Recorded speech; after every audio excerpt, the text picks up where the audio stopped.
up guys, it's Bri. So today's video is going to be all about how I take my photos for Instagram and how I edit my photos for Instagram, because I get a lot of questions from you guys asking who takes my photos and how I take them. Well, I take them by myself, so that's what this video is going to be all about. But before I get into it, this video is sponsored by my good friend Emily, aka xoxo, who is at That Camera Gal on Instagram. She has over 20,000 followers on Instagram, which is a lot. She has come out with an Instagram course with so many tips, tricks, and tutorials on how to become a good Instagram influencer and send tons of followers and attention your way. I have taken her course and it is amazing. It has so much useful information that has not only helped me grow my Instagram, but also grow my knowledge of being an Instagram influencer and knowing exactly what I'm doing. I have used the methods that Emily mentions in her course and they definitely work. If you guys want to grow your Instagram and become Instagram influencers like Emily, me, and so many others who are taking this course, then please go get this course. It's amazing, it's worth it, and you won't regret it. If you click the link in the description box down below, it will take you straight to the xoxo website. And wait, don't forget to use my coupon code BriannaMotte to get 50% off of your purchase. And be sure that the coupon code is all caps. There's only room for 10 people to use my coupon code, so definitely be sure to head over to Emily's website and get it along with using it before it runs out. But without further ado, let's get right into the video.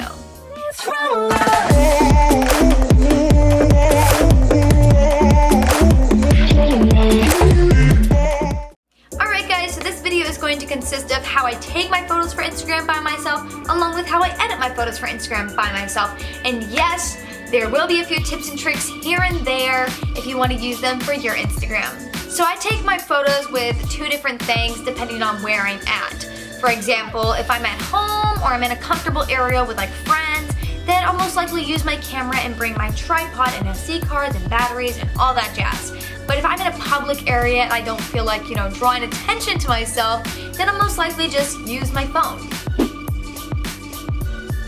So usually when I take pictures with my phone, depending on where I'm at, I'll usually just prop my phone up on like either a cup or a bottle of water or a stand of some sort. It really depends on what area I'm in. Like sometimes if I'm at a restaurant, I'll prop it up on my glass or maybe on a napkin holder, or say I'm in my backyard. Like for example, the clip I'm using for this video, I'm actually on my back porch.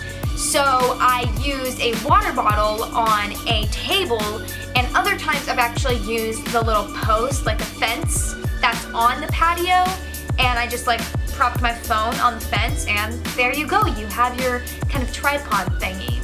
You can actually order tripods for phones online, but you see, I'm lazy and cheap. Alright, now we're gonna get to how I actually take the photo. So I actually don't use portrait mode, which is a setting that's on the iPhone, which basically makes it to where it focuses on you and your body, and it just blurs the background out and it looks really professional, but I don't like to use that because sometimes it'll blur my face, because depending on the angle, it won't detect my face, so the entire photo will be blurry and it'll just be a waste of time. So my tip to you beginners, I would just use the regular setting on an iPhone. Don't use portrait mode, it's just gonna be a disaster and a waste of time. Unless you guys know what you're doing and you wanna be a daredevil and you have a lot of time on your hands, go for it, but I really suggest you don't. And alright, my next tip to you guys is to use the back of your phone. Never use the front, because it is proven and literally said by Apple that the back of your phone, like the back camera, which is this camera, is way better quality than the front. In fact, the front is actually more cheap looking, when this is actually 1080p, which is amazing. That is like amazing. Alright, now for the timing piece and how you actually like make a pose for the photo. So on iPhones, I don't know if they actually have this for like Androids or Samsungs. How you actually time your photo is there's actually a setting where you can put it on a timer for 10 seconds, and that's the most it can go to. And there are also apps that you can download where you can time your photo. But basically, you go to that setting and you set it on a timer, and usually the flash on the back of your camera will flash, so it'll count down from 10 to 1. And you can like set it up, run, pose, and then when it stops flashing, it's taken the photo, and it usually takes quite a few different photos, but I suggest just doing one pose because you don't want to like have it in between you moving and then just be a blur, which is not cute. So set it on a timer, take the photo, and there you go. My tip to you guys is to not delete photos because in the long run, those photos could be handy. My advice to you is to just wait to delete any photos that you don't like for when you're completely done with the photo shoot, they're on your computer or you're looking on your phone and you're going through them. Just don't delete them till after the photo shoot because when you're in the photo shoot, your mind is in a set where it's like, I want to take pictures, I just want to look good. And you're looking at those photos and you're thinking, oh, they look bad. But later on, you might think they actually look good. And for me, I basically take photos in the poses that I feel comfortable in, which is usually like hand on hip, maybe like swishing the hair a little bit, it adds dimension.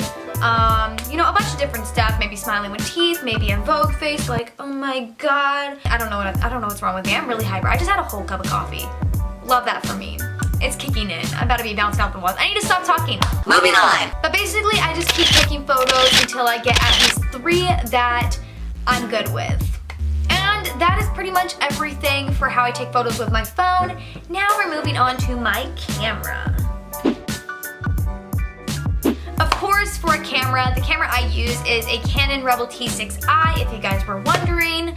And basically, I set my camera on a tripod. I need to get a new tripod because my tripod is rusty and it's breaking and it's not fun, but we can work with it. But basically, you want to have a tripod if you're using a camera or if you have a photographer, but since this video is all about how to take pictures by yourself, I'd suggest a tripod or a table to set it on. So with my camera, it's not like the phone, it doesn't automatically focus. I mean, there are certain cameras that do automatically focus and you know, you can put it on autofocus actually, but I don't know how to. I need to look that up.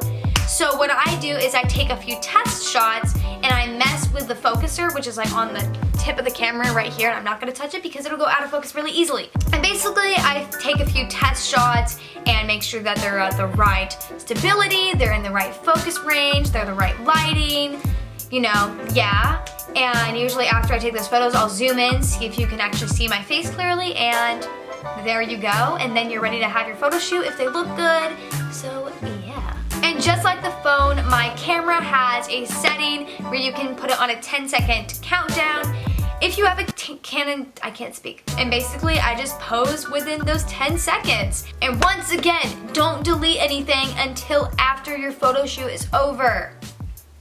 Cool. And also, just like the phone, I just keep taking photos until I come out with 3 photos that I feel comfortable with. And that is it for how to take the photos. Now we're moving on to the importing session. So not everybody has a laptop or a computer to import their photos on, or in general, a camera to take their photos with. Most people are just working with their phone, so you really don't have to worry about this step.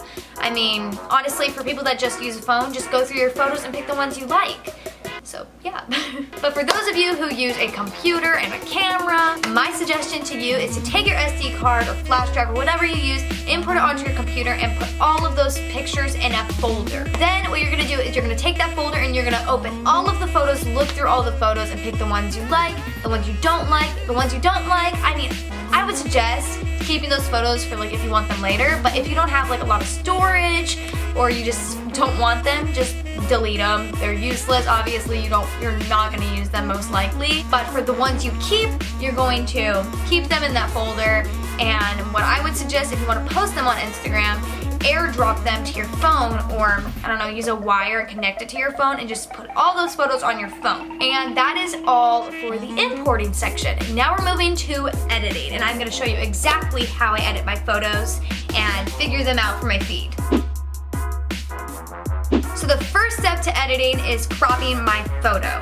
So basically, I like to crop my photos to a square shape, so that way it fits in my Instagram feed and I don't have to worry about it not fitting, like not being centered or maybe just looking tacky in a way. So I like to crop it to a square shape. So this is the photo we're going to be working on today. It is kind of like I don't know what kind of pose I was doing. I watched Pretty Little Liars before taking this photo, so I felt very sassy and Pretty Little Liar-ish. Perfectionist, hit me up. But basically what I do is I click the editing part. It says edit on the top right corner, and then I go to the bottom left corner and I click the little cropping tool. Then on the bottom right, there's these 3 little squares that you can click, and then it'll pull up a big section of how you want your cropping to be. And of course, I'm gonna click square like I said earlier, and then of course I center the photo so I am actually in center and not like off in the side and looking all weird. And there you go, you've cropped your photo. So I'm gonna add this to my favorites, and this will be the photo that I work on to post. So the next step is to kind of add the coloring to my photo. So the app I use to color my photos or saturate them or whatever, add filters to my photo, is called Lightroom. I forgot the name for a second. And I actually use this really nice preset called Naturally Mood. And I actually got my preset from this Instagram account called DX Presets. You guys should definitely go check them out. They make amazing presets, and you can use these presets in Lightroom, which is the app that I'm gonna be using for this video today. So what I usually do is I go into the Lightroom app and I go into the bottom right corner where it has a little picture with a plus sign, and then I scroll down and find my photo and get ready to edit it. Now that my photo is in Adobe Lightroom, I go ahead and tap that photo to edit it. So this is what my photo looks like originally, keep that in mind. Now I'm gonna click the presets button and use Naturally Mood, and boom! It looks gorgeous, girl. It's so pretty. I love the aesthetic. It makes me look so tan because I'm obviously pale and I don't like it, and it just looks good. So then I click the little export button up here and I click save to camera roll and then small because small. And there you go, you have edited your photo in Lightroom. Now we're moving to the final step that is optional. I'm not actually going to be using this for this photo, but I'm gonna go ahead and show you guys how to use the app in general so you guys get an idea for it. So the app I'm gonna be using is called PixArt. It's a great app. It's great for if you want to add a little artsy touch to your photos. All right, so obviously the first step is to go into the PixArt app, and basically what you do when you get into the app and you make an account and everything, you click the little purple plus sign and you go to all photos, and then you find the photo you want to edit. I'm gonna pick my already filtered photo that I've edited with you guys, and next you're going to go to sticker. Now from here, you're just gonna search whatever you wanna put in your photo. In this case, I'm gonna put aesthetic stars, and I'm just gonna find the one that I think is the cutest. In this case, I'm going to use this pretty little one and just put it on like the concrete and make it look nice. And once again, I'm just having fun with this. You can do whatever you want. I'm not posting the photo with the PixArt kind of edit. I'm actually just gonna post the photo alone. So yeah, this is just to give you guys a little rundown of how it works and make your picture look all fancy. And then you just click apply, and then you click next, and then you click save, and then you click save again. And there you go, it's been saved to your photos and you're ready to post your photo. But before you post your photo, you wanna make sure it looks good with your feed and fits in everything. So what I like to do is go to my handy dandy Insta Help folder and click Preview. It's a great app, and basically you just sign into this app with your Instagram account, and what you do is, this is what my feed looks like right now, obviously. So you're gonna click the little plus sign on the top right corner and you're gonna click photos and videos. Then you're gonna go to the photo that you just made, and you're going to, I'm actually not gonna use the one with the stars because I actually have to post this photo soon. So I'm just gonna click the one that's actually already edited, and we're gonna click that, click done, and then there you go. And then you can see what it looks like on your feed. I think it looks good. So you can just stop from here and know that it looks good and post it on the day it's meant to be posted, or whenever you want to post it on your Instagram from Instagram. Or we can go a step further and you can click the photo, you click this little message bubble on the bottom, and you can literally schedule it to be posted on Instagram. So I'm gonna paste my caption into the caption area, there we go. And then we're going to schedule the post. So I'm gonna schedule this for the day this video goes up, which is June 30th for 10 o'clock in the morning. That's pretty early for me. So you're welcome, guys. And then you click done, and guess what? It'll be posted on the day you scheduled it. For me, June 30th at 10 o'clock a.m. Boom! That is so handy because, yeah, they should definitely make that for IGTV. For all I know, they actually have already. I should probably check that. Alright guys, I really hope you enjoyed this video. Don't forget to go check out Emily's course, link in bio, along with using my coupon code BriannaMotte for 50% off. There's only room for 10 people to use it, so definitely go check it out and use it before it runs out. Don't forget to give this video a big thumbs up if you liked it. I enjoyed filming it. And also, don't forget to subscribe to my channel down below, along with hitting that notification bell so you get a notification every time I post a video. And also, don't forget to go check out my gaming channel if you haven't already. But anyways, I love you guys so much, and I will see you in my next video. Mwah!